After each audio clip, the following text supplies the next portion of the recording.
Sobre a live de hoje, nós temos a presença da professora mestra Andresa Silva Matos, falando sobre a conquista de Sergipe e a Inquisição. Desde já, eu, em nome de toda a comissão organizadora, agradecemos a disponibilidade e a presença da professora em nosso evento.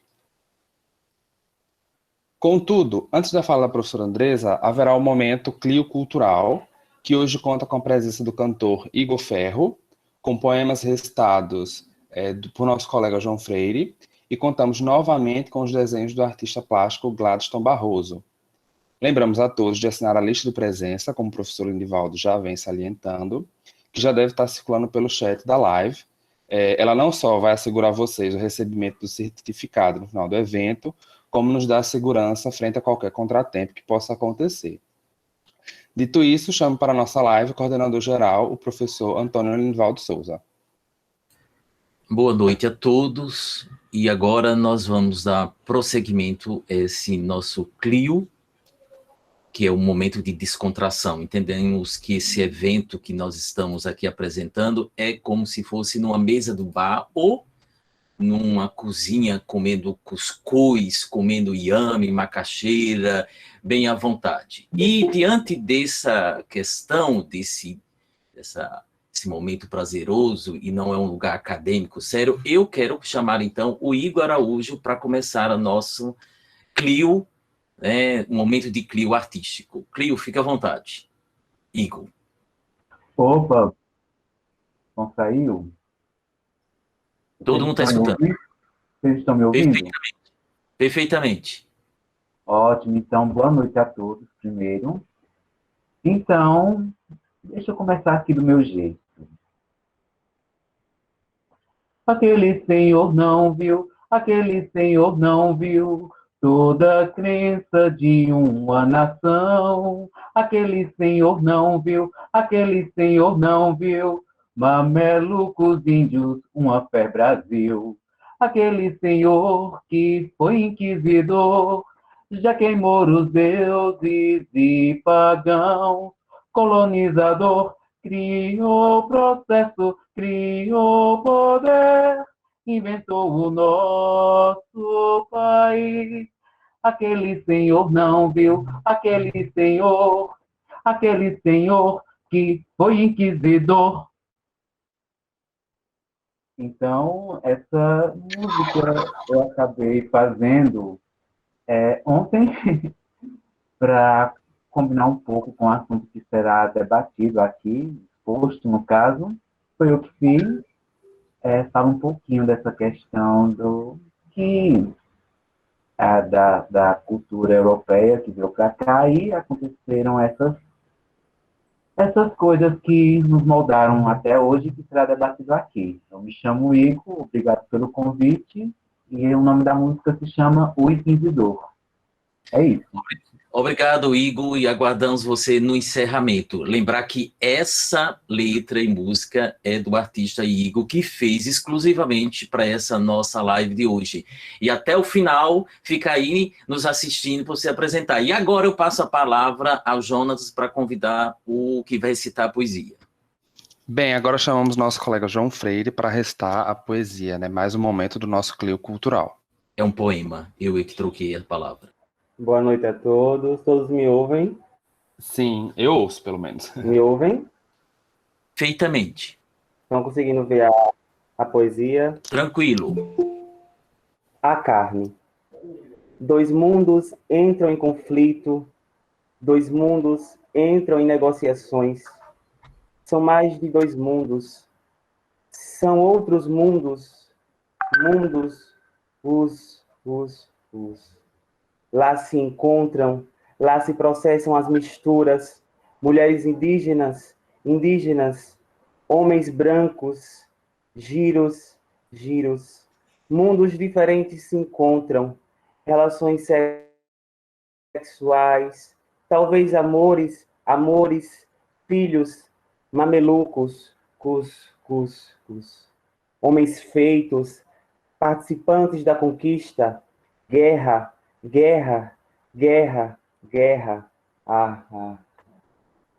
A guerra considerada justa, injusta, tá. Contra índios, contra a própria carne, Mamelucos bravios, bravios, ios, ios. Tristes mamelucos, conquistadores do espaço, a serviço do colonizador.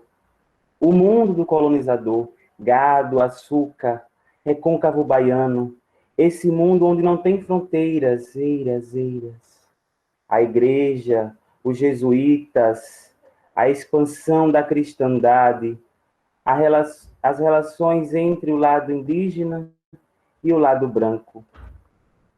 A linha divisória é tênue, aparecem os costumes indígenas, os contatos com o mundo do branco, a denunciação do Santo Ofício, são denunciados por gentilidades, mas o que seria ser gentil? Pisou o outro lado, voltou a ser um deles, tatuou o corpo, comeu carne nos dias dos santos, a carne, a carne, a carne, comida, a carne sexuada, a carne do poder, a carne da Inquisição, carnes misturadas, poder, início do Brasil, início de Sergipe. Poema composto para essa live pelo professor Antônio Lindivaldo Souza. Isto, vamos convidar então agora a nossa convidada, né, a professora Andresa, que já se encontra desde o início aqui. A professora Andresa, ela fez a graduação em História pela Universidade Federal de Sergipe, ela fez a especialização também em Ciências da Religião, História Cultural e o mestrado em História. E ela trabalha na Secretaria de Educação, uma professora então dedicada, que tem fazendo parte da administração. Andresa, fica à vontade, você está aqui como se estivesse na sua casa e a gente tomando um café com um bequinho bem passado. Fica à vontade, boa noite. Boa noite, boa noite. Olha, assim, eu estou muito emocionada. Essa música de Igor, eu fiquei encantada com a música e o seu poema. Eu não sabia que o senhor era poeta, professor. Parabéns.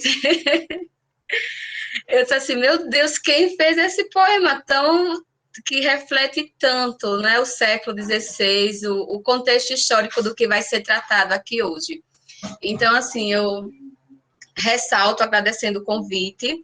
Eu acredito que ontem foi a primeira vez que eu li minha dissertação, depois que eu concluí o mestrado.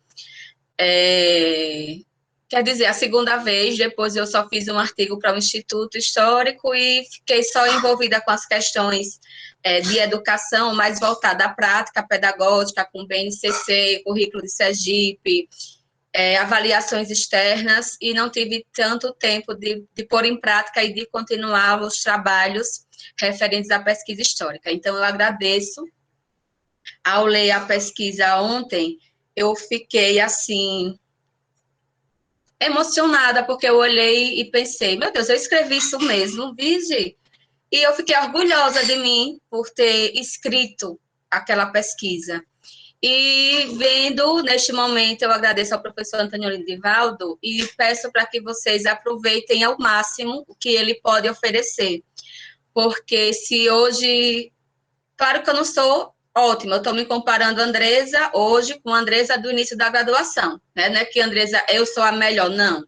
Eu estou em um processo de evolução, cada dia mais aprendendo, mas quando eu olho para mim hoje e vejo o quanto eu amadureci depois que eu passei pelas mãos, vamos dizer assim, do professor Antônio Lindivaldo, eu sou uma outra pessoa que aprendi a escrever, que aprendi a pesquisar.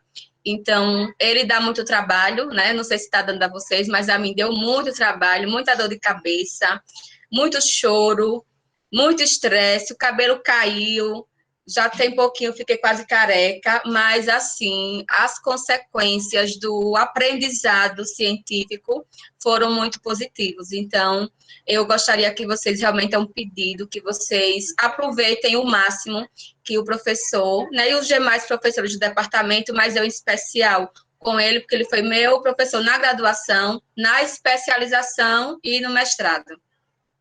Eu caminhei com ele. Na graduação, nós tivemos um processo da Inquisição, que ele tinha acabado de retornar de Portugal, do pós-doc, eu acho, ou foi doutorado, não lembro mais, professor, e ele trouxe esse processo e perguntou quem queria trabalhar. Esse era o 7º período, e eu, encantada com Colônia, disse que queria, e eu comecei a pesquisar. Na graduação, ampliamos a quantidade de projetos, e no mestrado foi realmente o amadurecimento, o desabrochar, vamos dizer assim, da pesquisa científica. Então, eu vou apresentar para vocês um recorte da dissertação, porque tudo que eu olhava, eu queria falar sobre tudo, e como o tempo aqui é curto, eu fiz um recorte para a gente ter uma noção, e esse recorte, ele reflete tanto a música de Igor, quanto o poema do professor Lindivaldo, e eu acredito que vocês vão conhecer um pouco mais sobre a conquista de Sergipe, sobre essas pessoas que fizeram parte da história da conquista de Sergipe,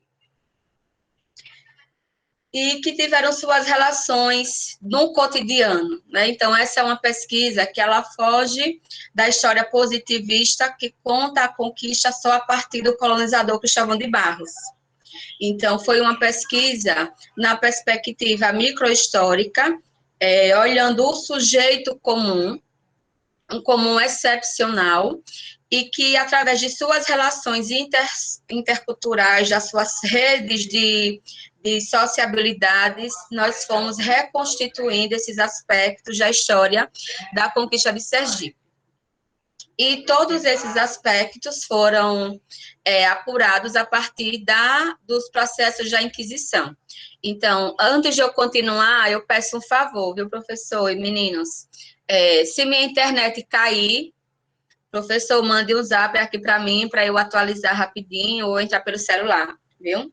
Certo. Só Então, um parênteses antes de você continuar. Eu peço Sim. que está chegando, por gentileza, assinar a lista de presença, porque nós recebemos uma invasão sábado passado e foi constrangedor, e aí me indicaram por segurança, todo mundo que participa da live tem que assinar a lista que já está rolando no chat. Por gentileza, todo mundo, inclusive do pessoal da comissão, para bater exatamente com a quantidade de pessoas. Desculpe, Andresa. Não, ótimo. Então, assim, para refletir, inicialmente eu trouxe essa frase, Norbert Elias, que ele coloca assim: não é particularmente frutífero conceber os homens à imagem do homem individual. Muito mais apropriado conjecturar a imagem de numerosas pessoas interdependentes. E o pouco que nós vamos conhecer hoje reflete justamente isso. Nós vamos tratar de um sujeito, Simão Ross, ou Simão Ruiz, e a partir deles nós vamos fazer conjecturas ou trabalhar hipóteses que já foram confirmadas, mas observando não ele, o seu indivíduo, mas ele em suas relações interdependentes com as pessoas com quem ele conviveu. Ótimo, então assim, para essa parte inicial, como nós trabalhamos com a narrativa histórica, eu vou fazer uma narração inicial, só para vocês terem uma ideia de como foi a escrita, e aí depois nós vamos para a análise dos fatos. Então, esse é um tópico intitulado A Prisão no Cárcere. Aí, no verão do dia 10 de dezembro de 1592, o visitador Heitor Furtado de Mendonça assinava os autos conclusos do processo inquisitorial do soldado sertanista Simão Ruiz. Com o desfecho, possivelmente não informado ao réu, assim como era comum nos procedimentos inquisitoriais, Simão Ruiz não pôde vivenciar um final de ano aprazível na sua residência em Sergipe do Conde, lugar em que o Natal era festejado na igreja desse engenho no recôncavo baiano. Então, é dezembro, né? Então, como ele não soube do resultado do seu processo, se ia ser condenado, o que ia acontecer, nós fizemos essa narrativa conjecturando que, possivelmente, né, ele não pôde vivenciar o final de ano aprazível na sua residência em Sergipe do Conde. no Recôncavo Baiano. A tensão deve tê-lo envolvido completamente, porque ele não tinha ciência do que estava a lhe esperar. Sua vida fora atingida por um turbilhão de incertezas, cujo futuro seria definido apenas no dia do seu auto de fé, com a leitura da sentença. O ano de 1592, conturbado pelo desenrolado processo inquisitorial, passou. Chegara o novo ano sem trazer dádivas. Isso porque, em 19 de janeiro de 93, o visitador assinara uma nova ordem. E aí, o que foi que ele colocou no processo de Simão? Meter no cárcere, pelo meirinho do Santo Ofício, ao réu Simão Ruiz, e entregue ao acaíde do cárcere, que assinou aqui, porquanto há de sair no primeiro domingo que vem. Pronto, então, essa narrativa inicial é para que vocês tentem imaginar, né, esse contexto social do século XVI. Então, 1590 foi o momento da conquista de Sergipe, no final de 1589, que foi entre dezembro e janeiro, né? Na noite de Ano Novo estava acontecendo a Guerra Justa. Aí, um ano depois, 1591, a Inquisição chegou, e nós estamos aqui tratando de 1592, que é o período, e aí dá para a gente ter essa noção. Pode passar, Jonathan, de como foi, né, essa prisão. Então, nesse momento, eu abro um parênteses para mostrar que nós trabalhamos com as possibilidades, né, baseada em Natalie Davis, que onde existem as lacunas, onde as fontes não revelam, então a gente tenta compreender o contexto, sempre trabalhando com possibilidades. O ano de 1592, conturbado pelo desenrolar do processo inquisitorial, passou. Chegar a nova ordem, né, que aí foi essa ordem de meter Simão Ruiz no cárcere. Aí eis a surpresa que atingira Simão. Sua vida passou a ser guiada por medos, anseios e certezas, tudo isso provocados pela ação inquisitorial. E pode passar. E aí Simão Rodrigues agora ele deixa de estar no sertão, e aí eu vou falar sobre esse assunto, e passa a viver, né, carregando consigo a sua sentença da prisão inquisitorial. A sua prisão foi uma ruptura conturbada, por meio da qual ele foi da liberdade do sertão norte da Bahia colonial a um cômodo melancólico no cárcere, em Salvador, o que fazia lembrar a todo momento que havia desviado dos preceitos da igreja. A aflição sentida por Simão Ruiz se prolongaria, possivelmente, por todos os dias que ele ficou encarcerado, forma encontrada pelo visitador para garantir que o réu não faltasse ao auto público dos penitenciários. Pode passar. Então, ele foi preso. Andressa, José Feriene, desligue seu som que atrapalhando a live da professora Andressa. Pode continuar. Aí ele ficou preso por alguns dias, e dessa prisão ele saiu somente para ir à igreja, para o auto público da fé.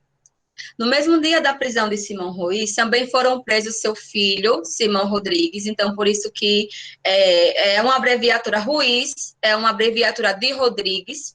Então esse Simão Ruiz que eu estou falando, ele tem mais de 40 anos, e o nome dele também é Simão Rodrigues. Aí é para abreviatura, nos processos da Inquisição, trabalha como Ruiz. Como o filho tem o mesmo nome, aí foi uma opção ao escrever a dissertação, para que o pai ficasse com o nome abreviado e o filho ficou com o nome completo, para a gente diferenciar. Então, o filho dele foi preso, 20 anos tinha mais ou menos. Aí, quem mais ele denunciou, né, que foi preso juntamente com ele? Domingos de Coimbra, soldado sertanista, Pedro de Carvalhais, outro soldado. E aí as prisões coincidiram porque era comum concluir os casos em uma única leva para preparar o auto da fé. Então, eles faziam toda a rodada de receber as denúncias, faziam os interrogatórios e as prisões em um outro momento, porque prendia uma leva para poder fazer o auto de fé em seguinte. Então, na quinta-feira daquela semana, 21 de janeiro, o cárcere ganhava novo membro, que foi Francisco Pires, um outro soldado que foi denunciado por Simão Ruiz, sobre quem ainda nós vamos falar mais à frente. Bom, então até aqui fica claro, pode passar. Fica claro que uma pessoa, Simão Ruiz, ele foi delatado e ao ser delatado ele também acabou denunciando outras pessoas, ou seja, os interrogatórios eram uma mola propulsora de gerar novas denúncias. E quem foi esse homem que foi preso, né? Quem foi Simão Ruiz? O pai dele também era Simão Ruiz, então percebe-se que há uma característica cultural do pai e os filhos manterem o mesmo nome. Então, esse Simão Ruiz, de 40 anos, ele também, o pai tinha esse mesmo nome e o filho, ele também deu o mesmo nome. Então, o pai de Simão Ruiz era português e a mãe era índia. Então, Simão Ruiz era um mameluco, o que nos remete aos incipientes passos da população mestiça herdada por Caramuru. Ou seja, ele era, ao acontecer essas relações sexuais entre os brancos e os índios, criou-se uma nova etnia, vamos dizer assim, que foi marginalizado socialmente, porque não era nem branco, não era português e também não era índio. Quem era ele? Quem era esse novo indivíduo, esse novo sujeito? Era o mameluco. Ou atualmente nós chamamos de mestiços. Os processos chamam de mamalucos, não chamam de mamelucos. Depois já foi uma mudança de denominação no processo histórico. E aí os mestiços, eles eram considerados pelos jesuítas como um fruto imperfeito, ou seja, eles eram marginalizados, no caso, socialmente. Aí, a despeito desse assunto, Florestan Fernandes disse que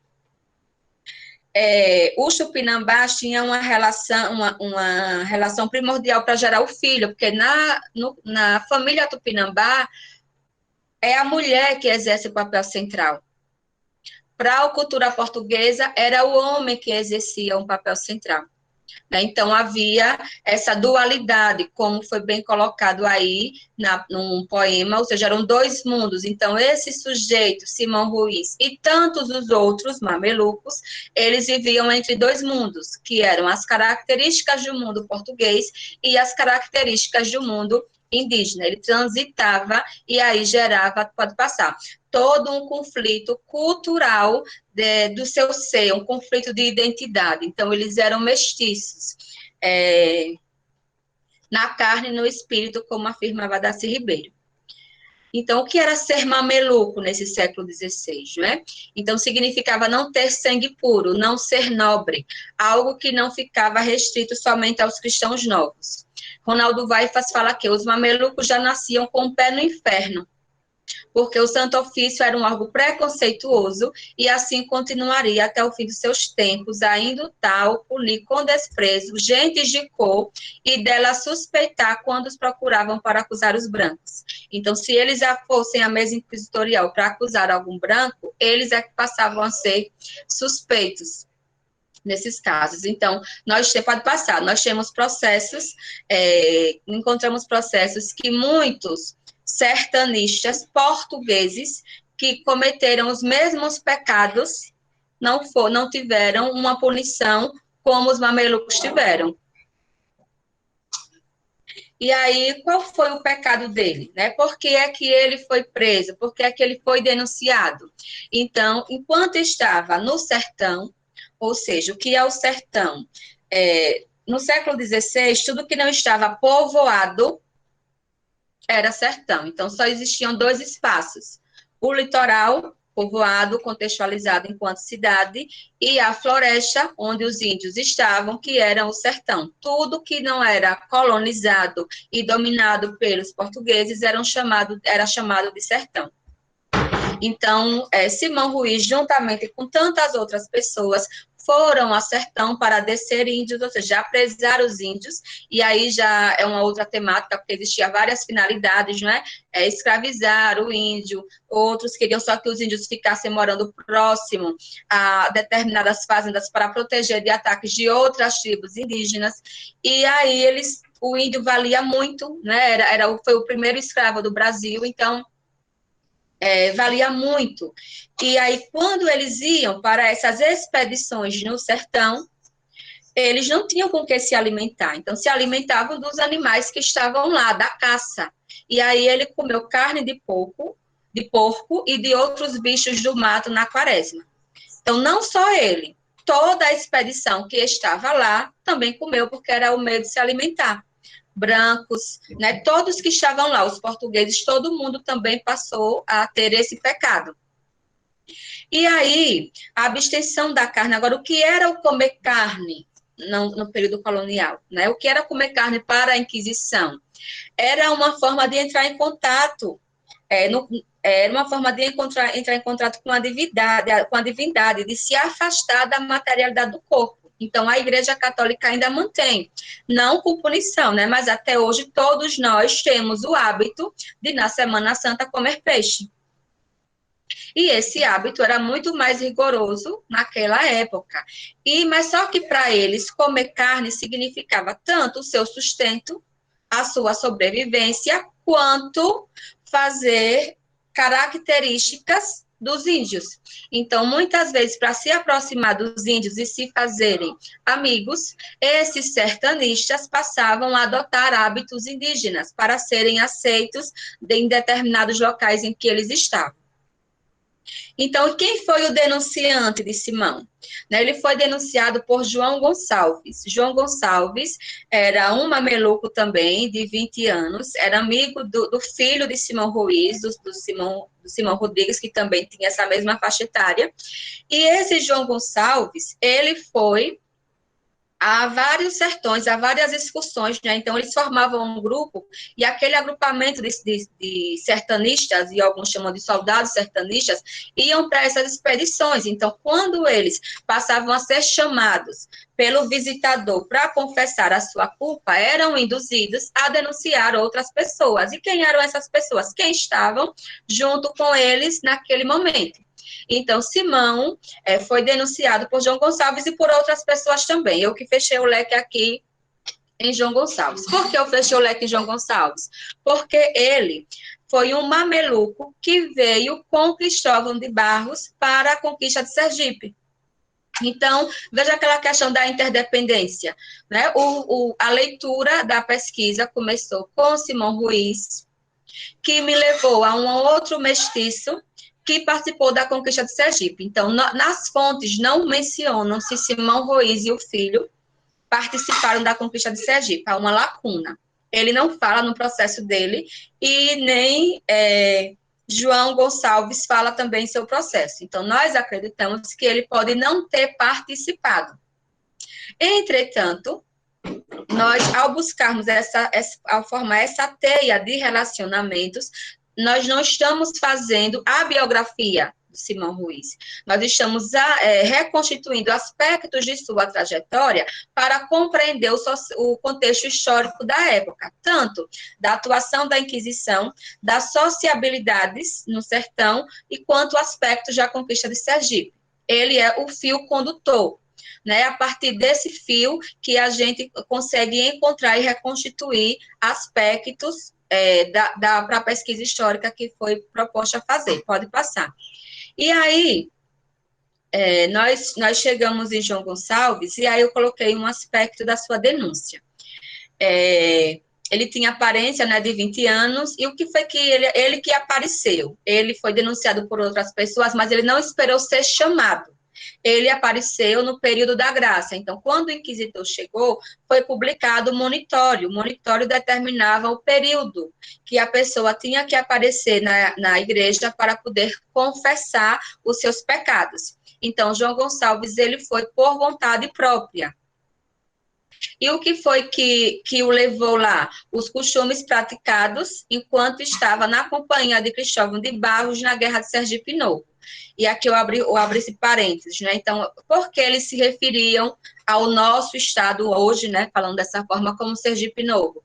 Porque já existia o Sergipe do Conde, que era um engenho muito próspero, lá no século XVI, no recôncavo baiano. E aí, aqui, eles chamavam de Sergipe Novo. Outros colocavam a letra O, Sergipe o Novo, para identificar que era o Sergipe diferente do Sergipe do Conde. Eram as terras diferentes do Sergipe do Conde. E aí, o que foi que ele colocou na sua confissão? Ele disse que Estando no Arraial de Sergipe Novo, com Cristóvão de Barros, ou estando no Arraial de Sergipe Novo, Cristóvão de Barros mandou Álvaro Rodrigues, mameluco da Cachoeira, por capitão de uma companhia de 100 e tantos homens, pelo sertão adentro, a fazer descer gentil com paz. Ele, confessante, foi na dita companhia, ou seja, na companhia, juntamente com esse agrupamento de Álvaro Rodrigues, na qual andou pelo dito sertão algum mês e meio. E nesse tempo, nos sábados e sexta-feiras, dias que não era de carne, ele, confessante, comeu sempre carne. Então, Álvaro Rodrigues é uma peça fundamental, tanto para você compreender o comportamento cultural, quanto para você traçar caminhos da conquista de Sergipe. Então, Álvaro Rodrigues, ele foi um capitão, ele aparece nos livros de Luiz Mota, de Tetis Nunes, ou seja, na historiografia oficial da história de Sergipe, da conquista, ele aparece como um dos capitães de Cristóvão de Barros. Então, tinha um capitão que foi na parte de trás, na retaguarda, tinha um capitão que foi na frente, na vanguarda, e tinha o capitão que ia pelo sertão, ou seja, esse da retaguarda e da vanguarda, eles foram mais atrás pelo litoral. E foi um outro grupo pelo sertão, pelo meio da floresta, e aí, enquanto eles iam fazendo isso, eles iam travando guerra, aprisionando índios e trazendo mais pessoas para lutar contra os índios que estavam no determinado espaço onde ia acontecer a guerra. Então, por onde eles passavam, eles iam aprisionando índios e levando mais índios com eles para reforçar o agrupamento. Pode passar. E Mameluco da Cachoeira, né? A Cachoeira era também uma região lá do Recôncavo Baiano, que era próspera também. Ele é uma pessoa de muito respaldo, esse Álvares Rodrigues. Então, aqui para a gente ter uma noção, né, dessa teia de relacionamentos que a gente vai seguir a partir de agora.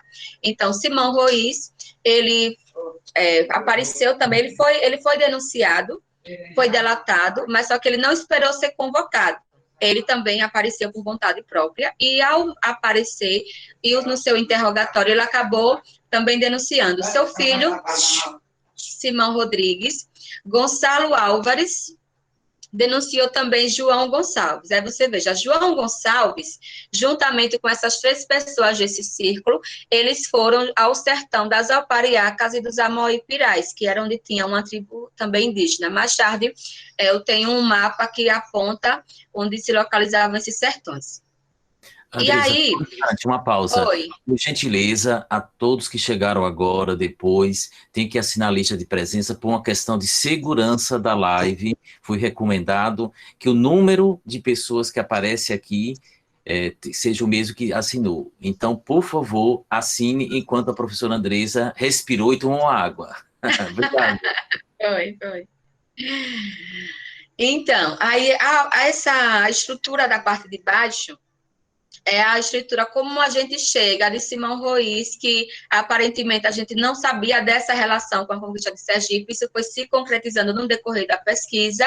Nós chegamos a Cristóvão de Barros a partir de João Gonçalves. Então, João Gonçalves nos levou a Cristóvão de Barros, e aí nós temos a visualização de como foi essa expedição. Então, Cristóvão de Barros, o capitão, e aí nós temos aqui, na vanguarda, na parte de trás da expedição como um todo, Antônio Fernandes. Na vanguarda, quer dizer, na frente. Na retaguarda, na parte de trás, estava Sebastião de Farias, que também era um português, que tinha engenhos, né? Tem Luiz Pinho publicou, tem um livro que é a História de um Engenho de um Recôncavo, que trabalha muito essa vida de Sebastião de Farias, que teve uma esposa que era cristã nova e foi processada também. A vida deles se viraram de ponta cabeça por conta da visita da Inquisição. E aqui na ponta direita temos Álvaro Rodrigues e Rodrigues Martins, que é chamado de os irmãos da... Agora é meu cachorro, viu? Que é chamado de os Irmãos da Cachoeira. Eles são os capitães que foram pelo sertão na companhia de João Gonçalves. Pode passar.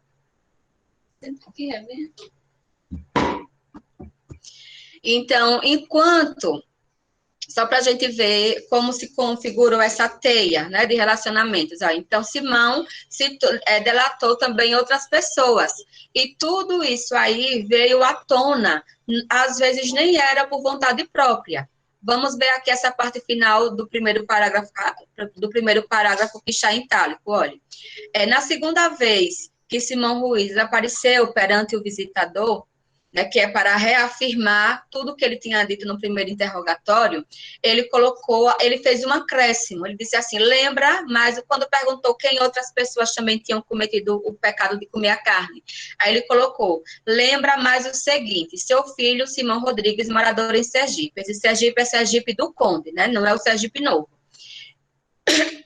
Desculpa, então veja, a palavra lembra, né, fez a partir daí a gente fazer uma outra análise. Por que ele lembrou só da segunda vez de seu filho? Por quê? Porque leva a entender, podemos conjecturar, que, na verdade, ele não queria denunciar o próprio filho, né? Então, ele só fez isso na segunda vez que ele apareceu e o filho já tinha sido denunciado também por outras pessoas. Então, de repente, ele pode ter sido, né, induzido até denunciar o próprio filho. Isso fica nas conjecturas, pelo termo da palavra lembrar. Porque se ele quisesse delatar de imediato, já teria feito no primeiro momento. Não teria, eu lembrei que meu filho também estava. Não, ninguém vai lembrar de uma coisa tão evidente que está aqui ao seu lado. Bom, o fato é que Simão Rodrigues, o filho, não apareceu por conta própria para confessar. Ele perdeu o período da graça, que foi um período de 2 meses, um período para a cidade, e quando acabou da cidade, teve mais um mês para o recôncavo baiano. E aí Simão Rodrigues não apareceu. Então, ele só foi chamado quando convocado. E quando a pessoa perdia o período da graça, ou seja, ele deixou de ter benefícios. Então, a pena dele lá descrita na sentença, teve punição a mais do que os outros que apareceram no período da graça. Pode passar. E essas punições a mais, né, chega aqui, né, na parte da sentença, que foi uma abjuração pública. Então, pelo manual do inquisidor, ou seja, agora a gente, para entender, né, a situação pela qual esses homens que foram presos passou, nós fomos buscar no manual dos inquisidores quais eram os procedimentos da Inquisição. E aí o manual apresentava vários tipos de penas. E a abjuração por suspeita leve, é o 4º veredito que está lá no manual dos inquisidores, ou seja, então uma abjuração daquelas pessoas que não cometeram pecados graves, vamos dizer assim, né, e que esse pecado era de conhecimento público. Então, aqui no Manual dos Inquisidores, elaborado pelo inquisidor Nicolau Emerich, e esse veredito determinava que, em caso de suspeita pública, como foi o caso deles, de estarem no sertão, o réu deveria abjurar no meio da nave da igreja, em frente para o altar, para todos os presentes. Ou seja, o manual dizia isso, e foi o que aconteceu com esses mamelucos. Eles tiveram que ir para a igreja em um dia de domingo, ficar no altar, perante todos daquela região, né, e ser posto em uma situação que para a igreja era uma situação de punição, é uma situação de humilhação para que eles, na hora, renunciassem ao pecado e reafirmassem perante todos os preceitos da Igreja Católica. Pode passar. E nessa imagem, né, é Miguel de Molinos, é uma imagem, não é do soldado, não reflete, né, o contexto aqui de Sergipe ou da Bahia. Ele está no livro A Inquisição, de Francisco Bittencourt, mas ele expressa mais ou menos a ideia. Quando eu encontrei essa imagem, eu fiquei emocionada, porque eu comecei a visualizar o que era uma abjuração pública. Então, juntou as características da sentença, mais essa imagem, e a gente pôde imaginar, porque a abjuração pública dizia que eles deveriam estar lá no alto, no centro da igreja, sem chapéu, e com a vela acesa na mão, igual como está aqui nessa imagem. E o auto público da fé se realizou em 24 de janeiro. Então, por todas as datas do processo, a gente consegue visualizar em que tempo ocorreu cada ação da Inquisição. Aí, o que era que tinha na sua sentença? Jejuar, isso lá, ele ficava lá de pé da igreja, abjurava e depois ouvia a sentença. Aí tinha que jejue 3 quartas-feiras e se confesse neste ano, nas festas do Espírito Santo e de Nossa Senhora de Agosto, e comungue do conselho do seu confessor. Então, por eles terem cometido o pecado de comer a carne, né, a primeira punição foi de jejuar. E mandam que nunca mais em toda a sua vida torne a sertão algum. Ou seja, se o sertão foi o espaço no qual eles pecaram, então eles não poderiam voltar para lá. E pediu também que pagasse os custos do processo, né? Então, todos os processados tinham que pagar as despesas, pode passar, tinham que pagar as despesas do seu processo.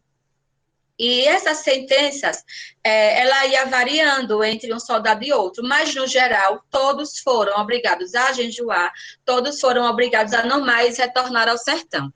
E aí, a gente, na dissertação, nós abrimos um espaço para essa punição, porque quando a Inquisição vai embora, todo mundo retorna ao sertão. Então, é uma punição que não foi válida, né? O inquisidor o visitador não conseguiu atingir o seu objetivo, porque deu uma punição para as pessoas que viviam em trânsito entre o litoral e o sertão, e estando lá, por não ter estrutura, eles iam comer a carne de todo jeito. E aí, analisando o que os teóricos falaram sobre a ação do visitador, trouxe aqui só 2 explanações. Sônia Siqueira, ela colocou que considerou o visitador impotente para julgar tais casos, porque mostrando que deveria ser difícil para ele, com a mentalidade europeia, julgar esses costumes que eram totalmente diferentes do que estava descrito no manual do inquisidor.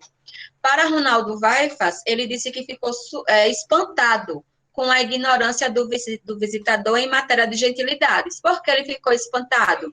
Porque Fernão Cardim, jesuíta, estava o tempo todo lá do lado, participando, e na visão de Ronaldo Vaifas, ou aconteceu as 2 coisas, ou Fernão Cardim não antecipou para o visitador esses costumes, ou se ele contou, o visitador não deu importância, porque estava preocupada com outros tipos de pecados, a exemplo da perseguição aos cristãos novos, né? Pode passar. Então, em relação aos índios, né, os índios não foram punidos por estar lá no sertão e comer carne, porque para eles, os índios precisariam ser convertidos ao catolicismo, ser batizados, então nenhum índio foi punido. Mas o mameluco, por ter também descendência de português, ele sim foi punido, porque ele também já tem sua identidade, os costumes da cultura europeia. Então, João Gonçalves, ele comeu carne também. João Gonçalves foi aquele quem denunciou Simão Ruiz, que foi para a conquista de Sergipe, com Cristóvão de Barros e demais soldados.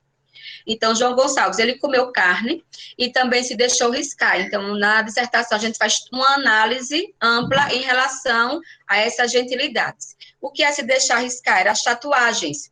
Então, por estar na companhia dos índios e mostrar, e para ser aceito naquele grupo indígena, eles fizeram várias tatuagens no corpo com genipapo. E aí eles descrevem todo o processo de como foi esses riscados. Eles falam que eram riscados, né? Tatuagem é o nome atual. Ele foi riscado no ombro esquerdo, a moda gentílica, era o termo que fazia. Lá de esquerda eu botei direito, né? Esquerda. E aí Lázaro da Cunha, outro soldado que estava nessa expedição, ele comeu carne. Veja, ele agora entregou armas aos índios, para os índios lutarem contra os cristãos, ou seja, para lutarem contra os jesuítas, porque havia uma briga de interesses, né? Uma dualidade de interesses entre os sertanistas e entre os jesuítas. os sertanistas queriam aprisionar e os jesuítas queriam que eles ficassem nas missões para serem convertidos ao catolicismo e batizados. Então, existia uma dualidade de poder. E Lázaro da Cunha entregou armas, e isso também foi considerado um pecado grave. E viveu entre os tupinambás por 5 anos, e nesse tempo também confessou que se deixou riscar a moda gentílica. Ele tem várias tatuagens e tem uma descrição maravilhosa desse processo. Álvaro Rodrigues, que é português, que é mameluco, no caso, que é mameluco, que foi o capitão que foi pelo sertão com Cristóvão de Barros, ele também comeu carne, foi acusado de ter mais de uma mulher, e de ter roubado e furtado alguns índios pertencentes a Antônia Fogaça, e ter acobertado a sodomia de índios que lhe pertenciam.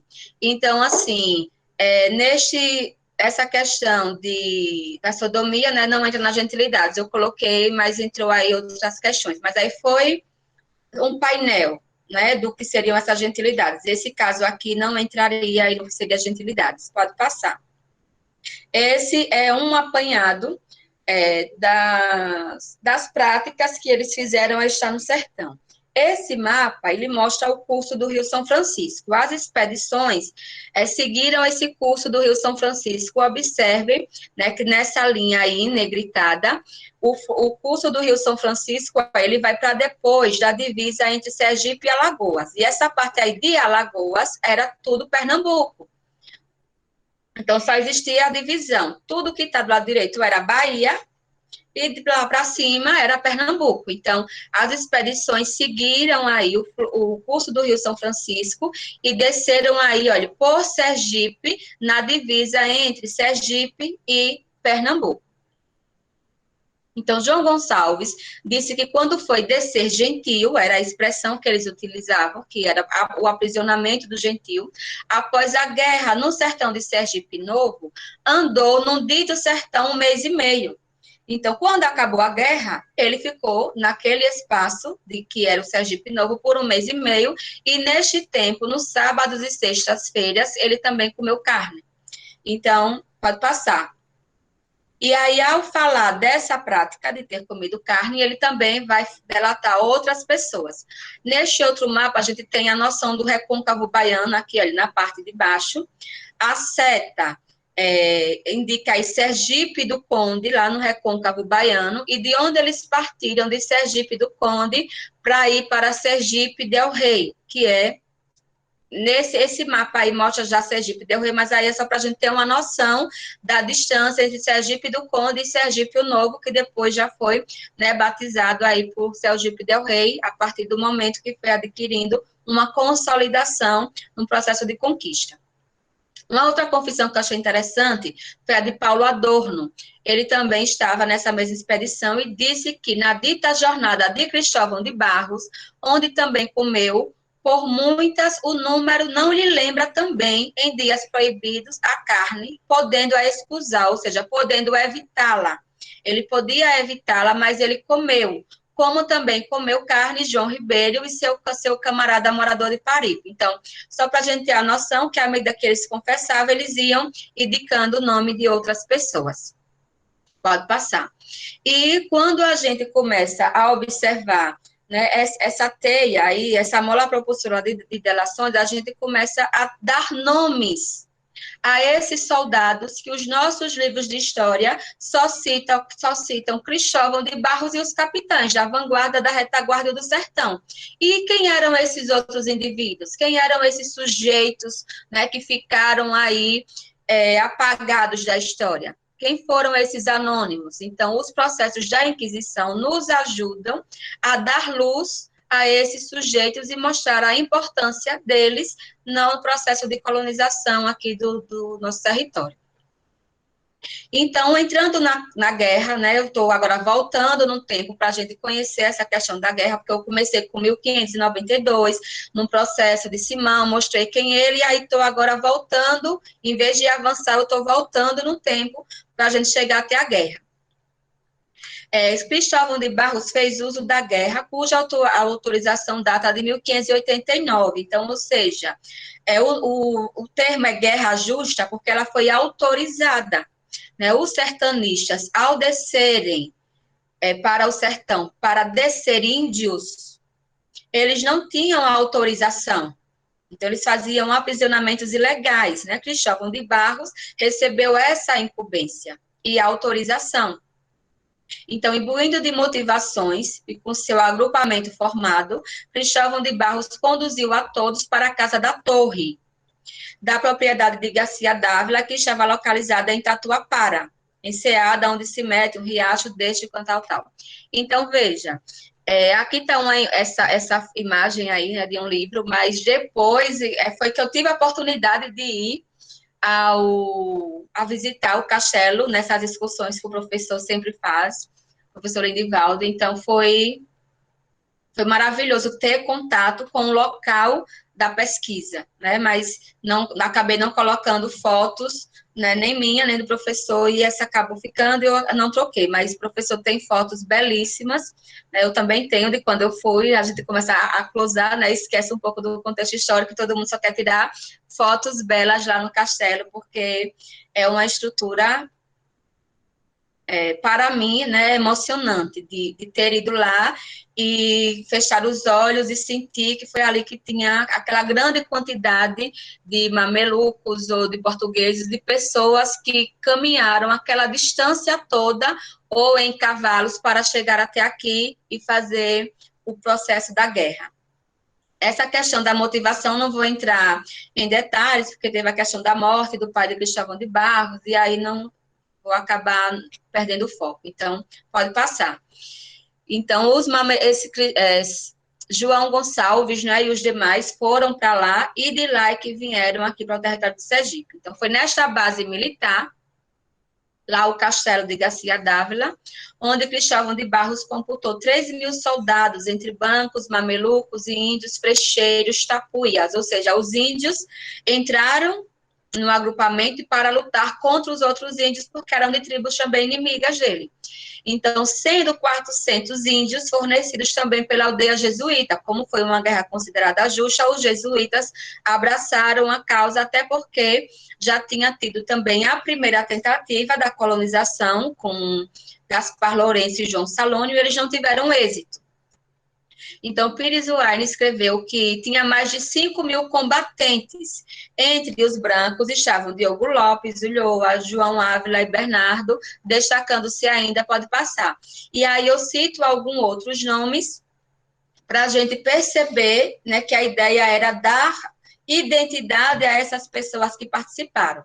Só que essas pessoas aí que estão na historiografia foram pessoas que Maria Tetes Nunes, né, chamou de representativas da vida baiana, eram pessoas já de posses, não eram os soldados mais simples, né, aqueles mamelucos.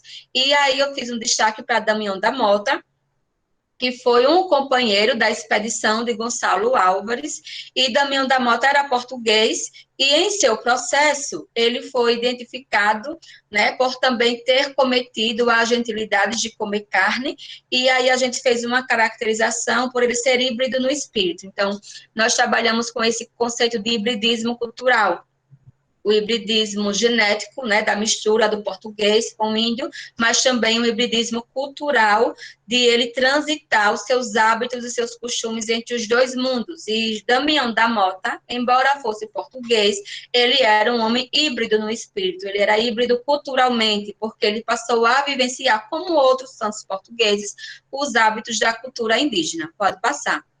Então, Damião da Mota, ele traz uma conexão muito interessante, porque ele também foi denunciado, mas seu processo, a pena é muito branda.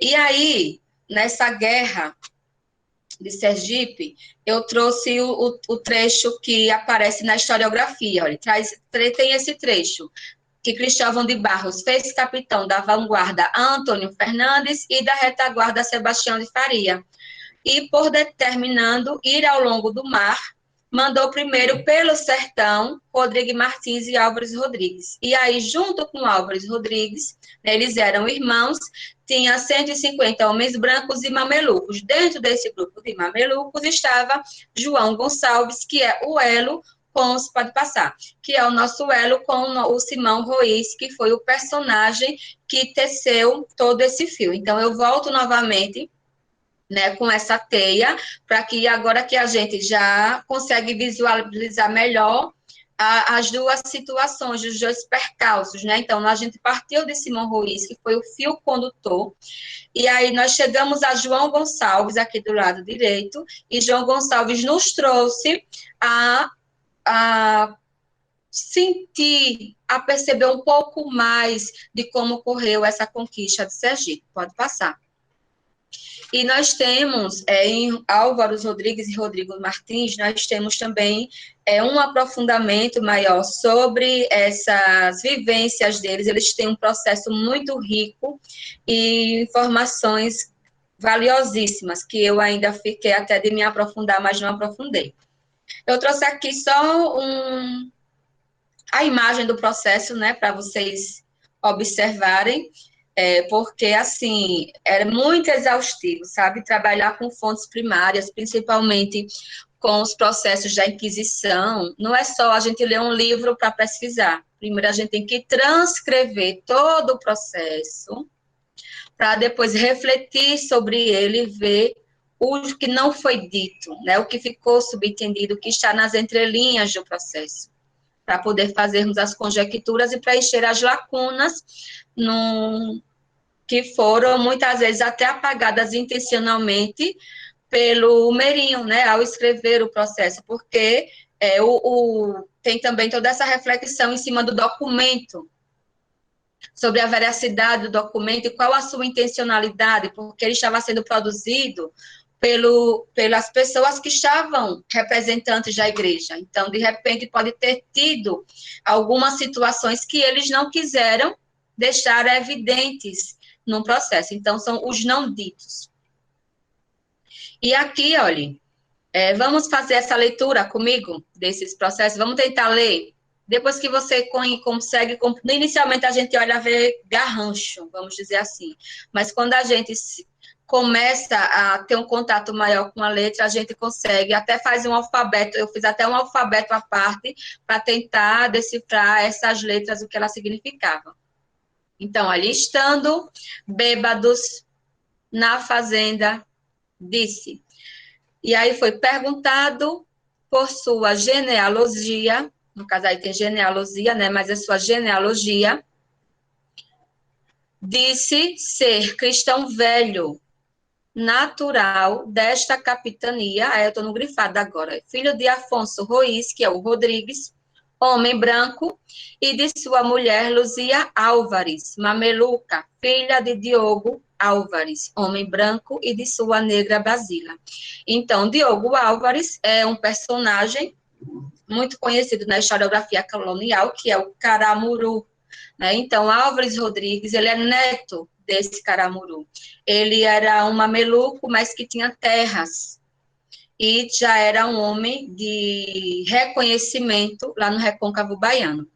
Então, ele falou ao visitador, né, conforme observamos aí nessa parte negritada, que era filho de Álvares Rodrigues, homem branco.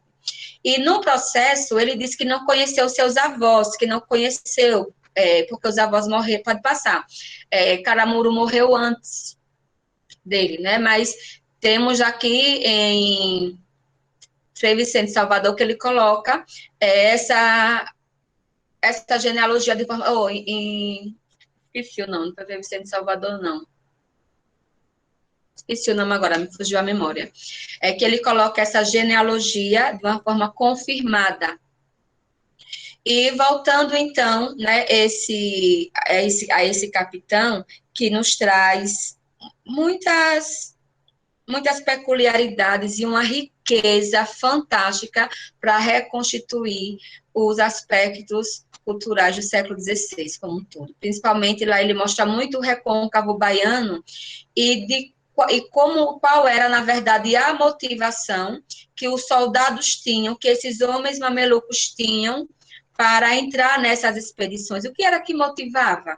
Porque Simão Ruiz ele era alfaiate, ou João Gonçalves era alfaiate, Simão Ruiz era lavrador, a profissão dele era lavrador. E, de repente, eles abandonaram essa profissão e abandonaram a família, abandonaram a certeza e foram viver a incerteza do sertão. O que era que estava motivando? Qual o motivo que estava por trás dessa decisão deles, né? E aí Álvaro Rodrigues nos diz muito sobre isso. E aí mais na frente o detalhe. E aí foi então o quê? Olha, cometeram... Pode voltar aí, por favor. Isso foi o trabalho de Gonçalo Álvares.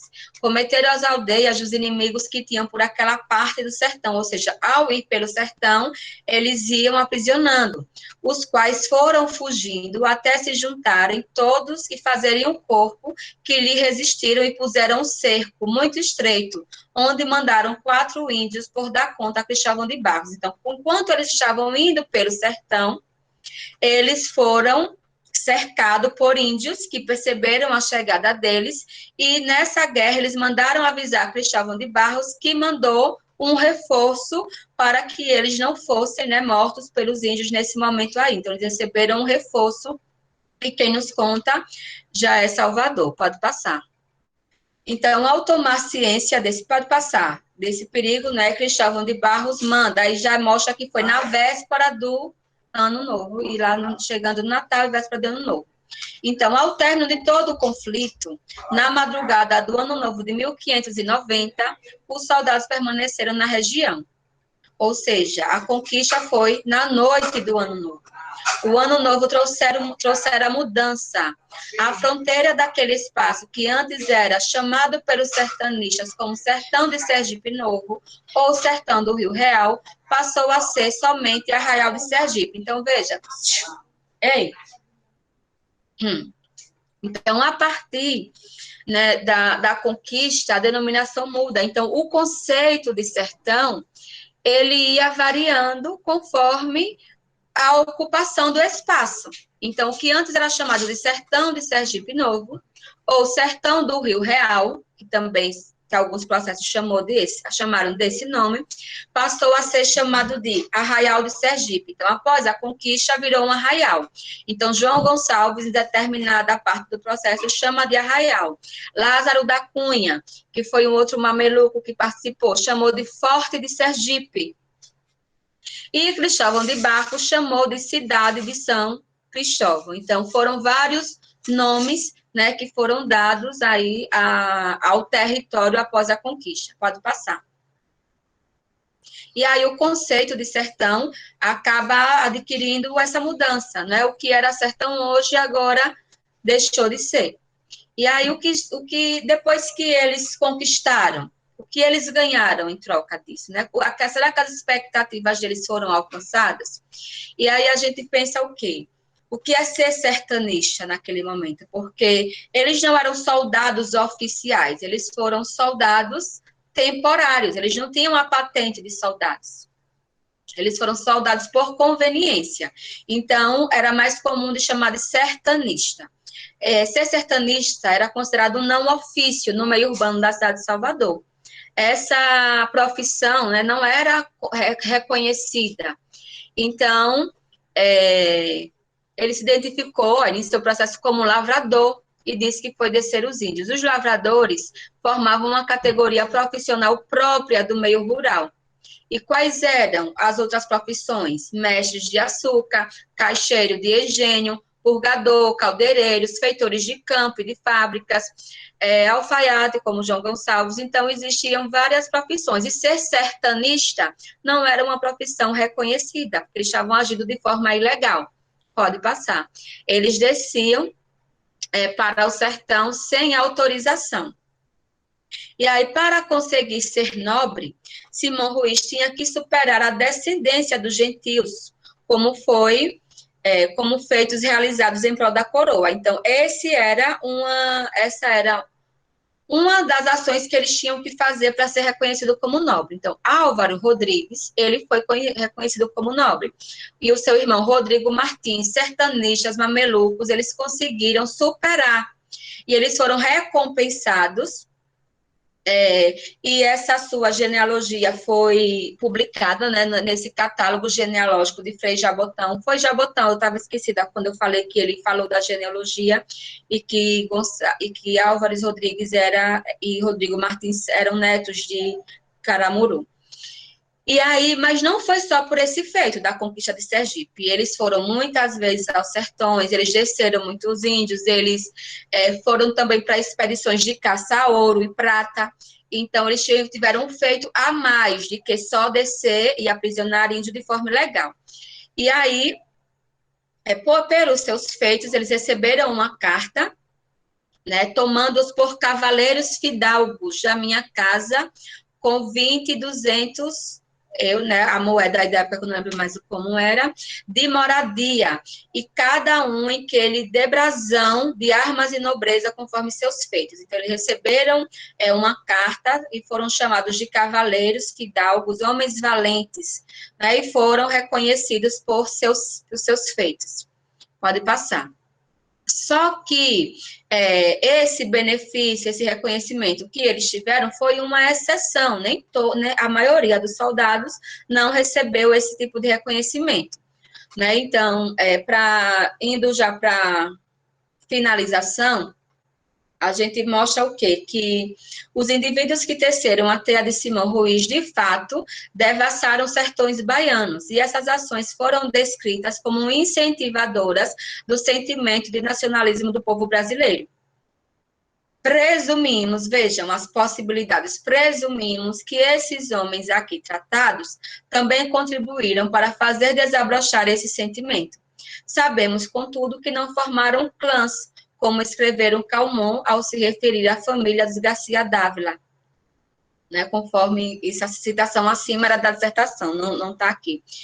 Então, assim, eles não formaram clãs, não eram reconhecidos como homens fidalgos, mas contribuíram significativamente para esse sentido de ser brasileiro, né? Então, quem era ele? Não era branco, não era europeu, era o mestiço, e esse mestiço, com o passar do tempo, né, se tornou o brasileiro, se tornou as pessoas, essa definição de identidade que nós nos reconhecemos hoje. Então, eu concluo falando dessa importância que a pesquisa deu em seguir essas relações socioculturais para, a partir dela, compreender do micro, compreender o macro, né, nessa perspectiva microhistórica, e assim percebermos aspectos mais aprofundados, tanto da conquista como da vida cultural no século XVI, para conhecer aspectos da forma de tratar da Inquisição, do preconceito, dos rituais a serem seguidos. Né? Então, assim, aqui é um recorte, né, devido ao tempo, mas aí na dissertação nós aprofundamos cada um desses aspectos. Pronto, professor, então acredito que já dá para abrir, caso tenha as perguntas. Excelente explanação. Estamos convidando aí o Reinaldo para dar continuidade a isso. Vocês tiveram a oportunidade de estar ouvindo Andresa, ela fez uma excelente dissertação de mestrado. Claro, 1 hora não deu para, como ela disse, tudo, né? Então, o Reinaldo já está aí, vou passar para ele. Depois eu falo. A todos. Professora Andresa, parabéns por sua explanação primorosa, né, e detalhada. Mesmo sendo um recorte, ela nos dá uma dimensão muito clara, né, de todo esse processo de ocupação de Sergipe, que muitas vezes fica em meio a uma realidade que é muitas vezes mítica e distante de uma realidade concreta que você trouxe, né? Calcada basicamente em anseios pessoais, frustrações, né? E todo um desejo de reconhecimento dessas pessoas ao buscarem, né, os seus espaços nessa sociedade seiscentista. De antemão, professor, eu gostaria de mencionar que João Everton da Cruz faz um comentário, né, acerca das ideias de José Calazans, afirma que os vencidos também merecem um lugar na história, não devem ficar no anonimato. Parabéns pela pesquisa e eloquência na apresentação. As demais pessoas, participantes da live, também a parabenizam, congratulam, né, pela sua brilhante fala e objetividade também. Enquanto as perguntas, professora, não aparecem, se for possível, eu gostaria só de mencionar uma questão. Com relação à motivação desses homens saírem, né, de suas terras e deixarem suas famílias, me parece que elas são eminentemente de caráter econômico. A senhora percebeu também isso nessas lutas, né, que esses homens travaram, porque o sertão era qualquer coisa, menos um lugar tranquilo. Era um lugar de embates, né, como você mesmo deixou claro, né, de muitas refregas entre índios e brancos e mamelucos. Essa questão ficou clara para a senhora na sua pesquisa? Sim, ficou. Eu posso não ter colocado aqui na minha fala, né? Eu peço desculpas. Então, eles almejavam conseguir terras aqui em Sergipe após a conquista, na divisão das terras. Tem um momento que nós fizemos uma pesquisa sobre essa distribuição das sesmarias aqui em Sergipe. E aí pesquisamos no Instituto Histórico as cartas de doação de sesmarias e percebemos que pouquíssimos soldados, no caso esses que são menos vistos, não receberam. Então, Damião da Mota, que é aquele que eu falei que Maria Tete Nunes até citou, ele recebeu uma sesmaria aqui em Sergipe. Então, nós fizemos também esse levantamento entre essas aspirações por terra e se essas aspirações foram concretizadas com doação de sesmarias. Então, a grande maioria desses mamelucos não conseguiu. Nós temos um personagem bastante interessante, que o nome dele é Tomacaúna. Tomacaúna, ele é um grande sertanista. Ronaldo Vaifas tem um livro, A Heresia dos Índios, que fala muito sobre a atuação de Tomacaúna. Tomacaúna era um grande rival de Álvares Rodrigues, esse que foi o capitão de Cristóvão de Barros, que foi pelo sertão. Eles eram rivais, né, porque os dois aprisionavam índios e os dois queriam manter o seu status. E tem até um momento de uma denúncia, não lembro agora mais qual foi o soldado, que quando acaba a conquista de Sergipe, Álvares Rodrigues ele volta para o sertão com um determinado grupo, e um soldado que estava nesse grupo, quando chegou no sertão, se voltou contra Álvares Rodrigues e começou a aprisionar índios para levar para Pernambuco para Tomacaúna. E aí tem toda uma outra rede de intrigas que tem. Então, Tomacaúna não consta em nenhum documento que ele veio para a conquista de Sergipe.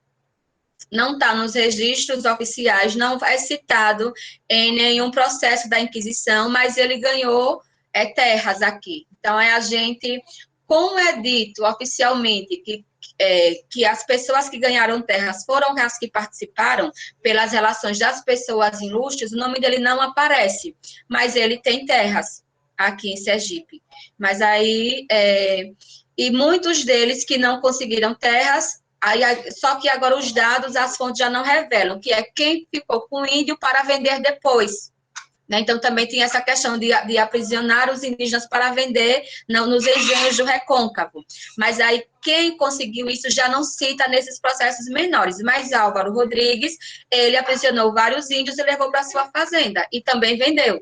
Então, era um meio, né, de ganhar essa recompensa financeira. Com certeza. Professora, algumas perguntas mais, eu vou fazer mais duas. João Freire pergunta: as confissões tinham caráter sacramental no sentido eclesiástico ou eram administrativos dentro do rito do Santo Ofício? E Fabrícia de Oliveira também, se a professora poderia falar sobre o contato com as fontes primárias, né, como se deu esse contato, né, das transcrições, o cuidado com os termos coloniais. Eu vou mencionar essas duas, depois eu passo a outra. Certo. Repita aí a primeira, que foi a diferença do... Só um minuto. As confissões tinham caráter sacramental no sentido eclesiástico ou eram administrativas, dentro de um rito do Santo Ofício?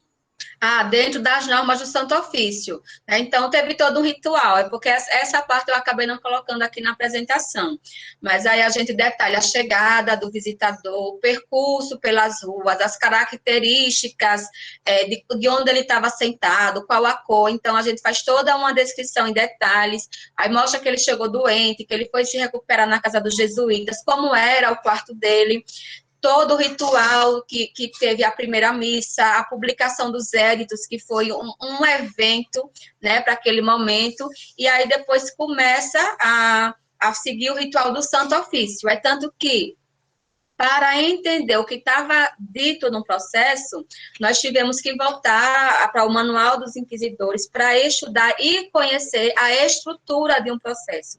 Então, todos esses processos de mamelucos, do mameluco do século XVI, já não só dos que participaram da conquista, mas dos mamelucos que foram sentenciados e foram processados e sentenciados pela Inquisição, eles têm, no mínimo, 20 páginas por aí. Porque segue todo o ritual, de primeira audição, de segunda, e aí volta, porque a ideia era fazer com que a pessoa se contradissesse, né, e de acabar se denunciando, caindo no erro, então eles voltavam na segunda ou na terceira e faziam sempre as mesmas perguntas, e aí em uma segunda ou na terceira acaba obtendo, né, mais informações. E aí depois tinha a parte da sentença, ou seja, tudo era, às vezes a gente não consegue ler o que está escrito, mas pelo que já tem um outro processo, que a letra já estava melhor, você até consegue fazer a comparação, porque é tudo dentro de um processo. Então, exemplo, na abjuração de Simão Rodrigues e de Simão Royce, ele não detalha lá o que ele falou na igreja durante a missa, mas um companheiro dele, que estava nesse mesmo auto, o processo conta em detalhes as palavras que ele proferiu no auto da Inquisição, no auto da fé. E aí, por comparação e por verossimilhança, né, como Nathalie Davis utilizou no Retorno de Martin Guerre, a gente compreende que Simão Ruiz e os outros também fez a mesma abjuração pública. Por quê? Porque era um texto padronizado para eles. Então, tem todo um ritual da Inquisição. E a questão do trabalho com as fontes primárias, ele é muito enriquecedor, porque no dia a dia, né, a gente, no decorrer das disciplinas que nós vamos fazendo, preparando um artigo aqui, outro ali, nós nos debruçamos muitos com as fontes secundárias. E aí a gente vai citar um autor, citar outro. Quando você vai para a fonte primária, você tem que não só entender a fonte, mas você estudar sobre o documento. E aí, eu estava arrumando minha gaveta e encontrei várias apostilas. E eu querendo me desfazer das coisas. Eu falei, pessoal, não vou voltar para essa pesquisa. Meu doutorado, não quero, acho que não vou continuar. E eu quero jogar tudo, mas não consigo me separar os livros encadernados, muitas coisas que a gente não compra, que vai encadernando. Eu tenho uma apostila aqui, né, e tem eu não lembro, assim, eu vou ser sincera, eu não lembro de todo o referencial teórico que eu pesquisei, né, para a pesquisa. A minha dissertação foi apresentada, eu esqueci o ano, não sei se foi 2000, foi no ano da Copa do Mundo, que o Brasil perdeu de 7-0, qual ano foi? Não, a última, teve essa última Copa, a última, né, minha gente? Quando foi? 2014. Pronto, 2014. Então já tenho 6 anos, né? Minha memória já tem aí 6 anos que eu pronto, aí o pessoal colocando.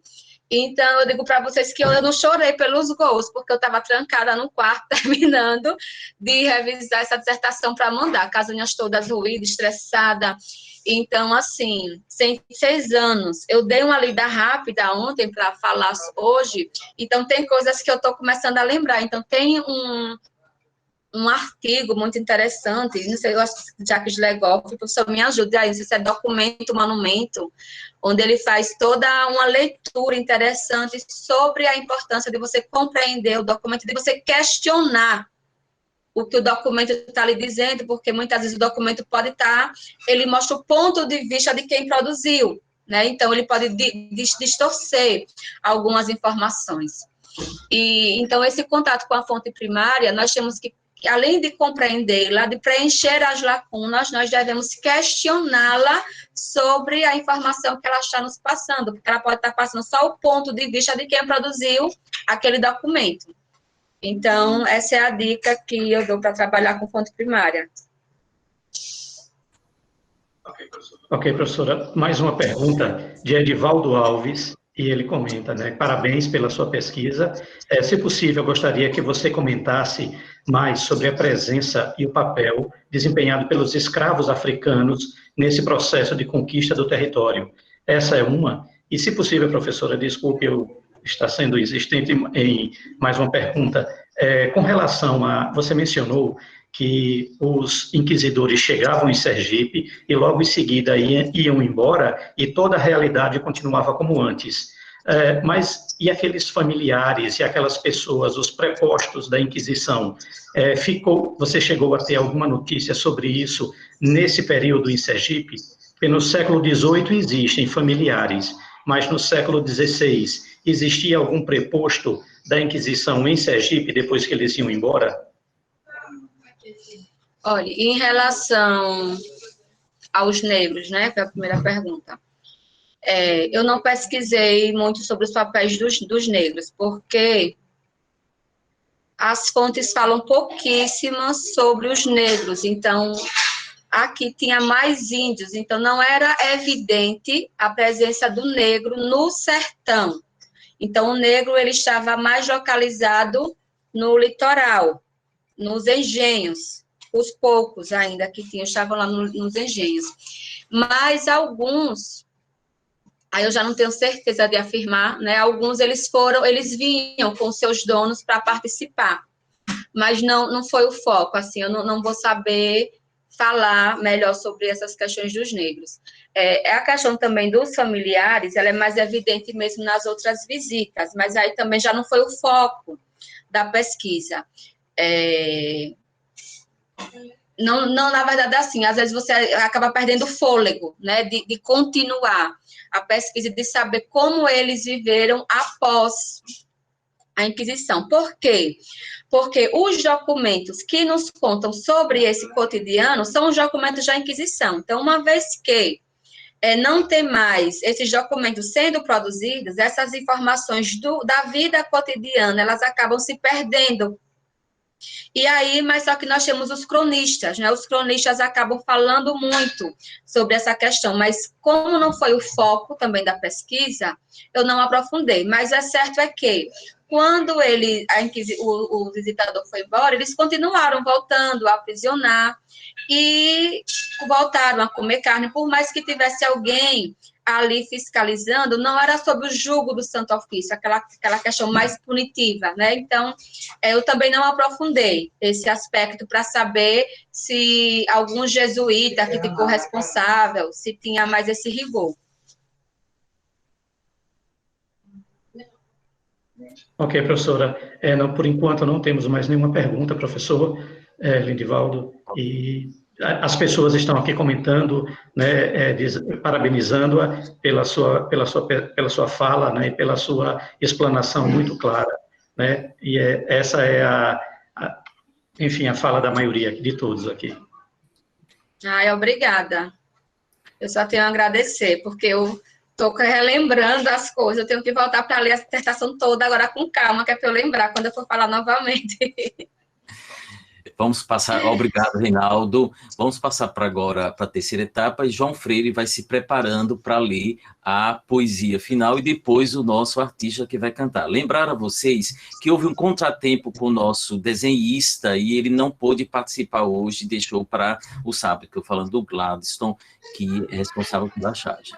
Bom, vocês viram que a professora Andresa, ela mostrou aquilo que é a pesquisa séria, né? A pesquisa com documentação. Só um instante, João Paulo. A documentação de quem vai escrever uma dissertação, quem vai escrever uma tese de doutorado, não tem como, no passe de mágica, essas fontes aparecerem, né? principalmente trabalhando no século XVI, também trabalhando um submundo de sujeitos anônimos que ela trabalhou, né? É fácil, mas, entre aspas, trabalhar com sujeitos que já a historiografia trabalha. Andresa penetrou nas malhas de um tempo não fácil de encontrar esses personagens sem voz e sem vez, como os anônimos, né? E além da documentação, ela mostra, você sabe que, num determinado momento, a Andresa sabe ler mais documentos da Inquisição, e eu disse isso na banca dela, né? Ela teve um faro de entender e ler melhor do que eu. Ela mostrou aí toda a situação que na época da Copa estava escrevendo, mas esse sofrimento todo só trouxe alegria para ela, porque na banca ela foi elogiada, né? E a gente trouxe gente de fora que percebeu o ineditismo dela, a forma como ela trabalhou. Então, o trabalho dela merece ser publicado, merece um livro, e não sei por que ela não fez isso até agora. Nesses 200 anos, nós merecemos um tema pouco estudado, porque embrenhar para o século XVI não é fácil, como eu estou dizendo, então você traz coisas novas que podem ser usadas na disciplina tema de História de Sergipe, e todos aqueles que são interessados pela História de Sergipe. Hoje a gente ganhou muito com a fala da professora Andresa, porque ela colocou coisas fantásticas, e a universidade não pode publicar monografia, dissertação em tese e guardar, né? Nós temos que trazer e colocar em evidência para a sociedade esses temas tão interessantes e tão importantes. Só vou corrigir uma palavra, no lugar de Castelo Garcia Dávila, é melhor, Andresa, colocar a Casa da Torre, né? Porque não é um castelo, mas isso é porque a gente fica empolgado, porque é tão bonito, que parece um castelo medieval mesmo, né? E eu gostaria de também destacar, na fala do Reinaldo, dos motivos. Claro que teve motivo econômico, mas tudo não se move só por motivo econômico, porque quando se mexe com gentilidades, você mexe com transição entre dois mundos híbridos, e aí os desejos da conquista dos espaços foge além só do econômico, né? O que comovia esses sujeitos? Era só o econômico? Sim, em parte nós vamos destacar o econômico, mas também tem outras questões que envolvem, veja, o indivíduo está lá, o pai é português e a mãe é índia, né? O quanto de desejo tem de ele ascender, de ocupar espaço e de ter poder. Então, são questões muito interessantes. Andresa, meus parabéns. Você está cada vez mais bonita e inteligente, cada vez mais eloquente na sua fala, uma verdadeira professora. Muito obrigado. E vou passar agora a palavra para você. Em seguida, o João Freire vai ler um poema e depois a gente encerra com uma música. A palavra é sua agora. Pessoal, assim, eu só realmente agradeço, porque eu não esperava vivenciar esse momento. Quando o professor me convidou, eu aceitei. Na época eu estava, depois eu adoeci, fiquei meio sem motivação, mas me fez ter alegria novamente pela pesquisa histórica, né? Vou revisitar e vou tentar, professor, organizar minha dissertação para, quem sabe, né, no futuro, publicar. Mas, assim, desde já eu agradeço e eu concluo solicitando uma cópia desse poema, da música também de Igor, gostaria de ter essa cópia. Para mim, assim, é como se fosse um carinho, né? Chegar e receber esse carinho. Eu até aprendo para quando eu também for promover as formações, alguns eventos, dar esse carinho, esse sentimento que eu sentia hoje, proporcioná-lo a uma outra pessoa também. Eu agradeço muito. E só digo assim, só peço para que vocês, né, estudantes, aproveitem realmente esse momento, que é muito rico, muito rico. A gente se formar é fácil, ser professor e se formar, vamos dizer assim, eu sei que não é fácil, a gente conclui com dificuldade, mas são vários professores, e nós temos que correr para ser um dos melhores professores, em termos de destaque no mercado de trabalho, né, passar no concurso, e quando passar, não se acomodar na sala de aula, mas ser um professor que faz a diferença, um professor que inspire os nossos alunos, assim como o professor Lindivaldo nos inspira. Não sei onde ele arranja tanto fôlego, tanta energia para fazer tanta coisa que ele não para. Mas, assim, aproveitem esse momento que é muito rico, gente. Muito obrigada. Obrigada, gente. João Paulo, assuma a direção. Depois de João Paulo, nós vamos ter um instante com música. Vamos lá para mais uma dose de leitura poética. Abjurar. Eu abjuro, tu abjuras, ele abjura, nós abjuramos, vós abjurais, eles abjuram. Renegar a crença, a convicção, um princípio em que antes acreditava. Renega eu, renega tu, renega ele, renegam vós, renegam nós, renegam eles. Renega esses costumes bárbaros, renega a tatuagem do teu corpo, renega comer carne em dias santos, deixa o lado da tua mãe, o silêncio, o poder, a ordem, a Santa Madre Igreja, a Inquisição, da punição, dos autos do Santo Ofício, aparece eu, tu, ele, nós, vós, eles, abjurados. Gente comum aparece na história, na narrativa do historiador, que conta outros olhares, outros sujeitos, o abjurador, o pecador, o penitente, que também vira sujeito, sujeitos invisíveis, visíveis. Aparecem como participante da conquista do Brasil, da conquista de Sergipe. Eles são peças também chaves do colonizador, a mão que acusa, a mão da engrenagem do sistema, rejeitados e aceitos, o mameluco, o não abjurador, abjurador. Poema elaborado para essa quinta live pelo querido professor Antônio Lindivaldo Souza.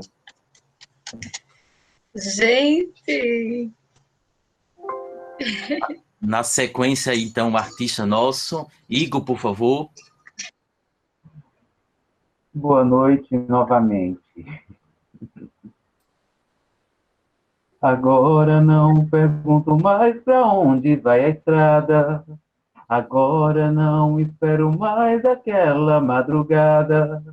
Vai ser, vai ter de ser, vai ser faca molada. O brilho cego de paixão e fé, faca molada.